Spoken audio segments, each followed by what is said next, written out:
It's been about 18 months since Channel 9 originally published this series of lessons on C#, and the positive response has been overwhelming. So thank you for receiving these videos and these lessons so warmly. This series was originally recorded using Visual Studio 2010 Express Edition. However, Microsoft has been quite busy in the last 18 months. Not only have they released their new operating system, but also new versions of Visual Studio as well. And so there are a couple of questions that I get asked often, whether through the comments in the videos or to my personal email address. And the first one is, are these lessons still relevant? I mean, can I still learn C# using this series of videos? And then the second question I often get is, which version or edition of Visual Studio should I be learning, using to follow along with this series of lessons?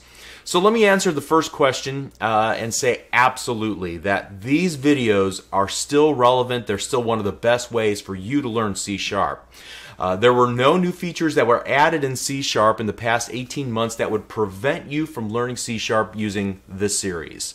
Now there was one significant new feature added in C# 5.0, and at this point I would say it is an advanced feature that you could easily add on to your body of knowledge after you finish watching this series of lessons. So I highly recommend that you move forward with this series first.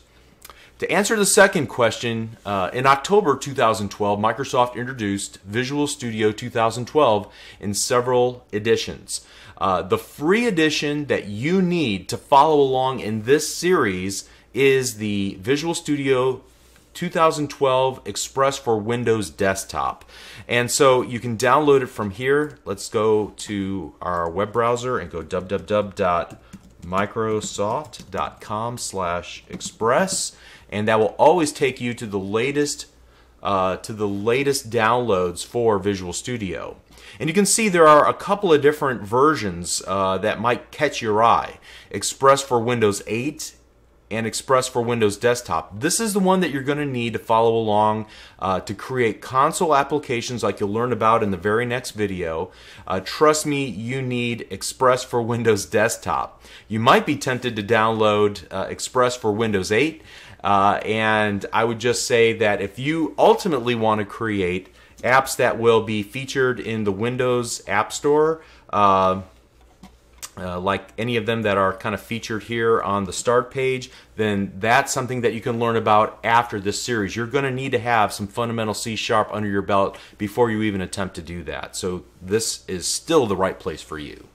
Okay, so one last thing before you go. If you like this training and you want more just like it, then please consider visiting my own website, www.learnvisualstudio.net, for hands-on exercises and even more topics that will propel you forward as a software developer. So with the exciting new opportunities that are opening up on the Windows platform, like the Windows Store apps that you can build and sell, I'm more convinced than ever that C# and .NET is what you should be learning right now. So best of luck to you throughout this series. Let me know if there's anything that I can do to help you out by asking your questions in the comment area below. Thank you.